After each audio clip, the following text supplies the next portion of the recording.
પોરબંદરના ગાયત્રી મંદિર પાછળ એક મહાકાય અજગરે દેખા દેતા સ્થાનિકોમાં ભય જોવા મળ્યો હતો.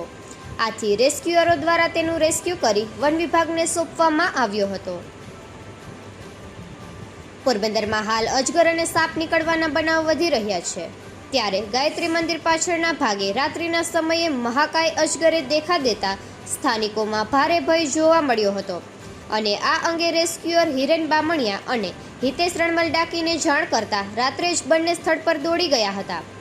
રાત્રિનો સમય અને અજગરનું કદ મોટું હોવાથી તેને સુરક્ષિત રીતે પકડવાનું કાર્ય પડકારજનક હતું. બંને યુવાનોએ ભારે જહેમત ઉઠાવીને આ મહાકાય અજગરને કોઈ પણ પ્રકારની ઈજા વિના સુરક્ષિત રીતે રેસ્ક્યુ કર્યું હતું. 22 કિલો વજન અને 9 ફૂટ લંબાઈના આ અજગરનું રેસ્ક્યુ કરી વન વિભાગને સોંપતા સ્થાનિકોએ રાહતનો શ્વાસ લીધો હતો.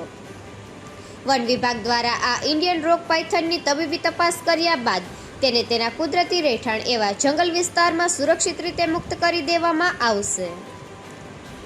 નિકુલ પોપટ, પોરબંદર ટાઈમ્સ.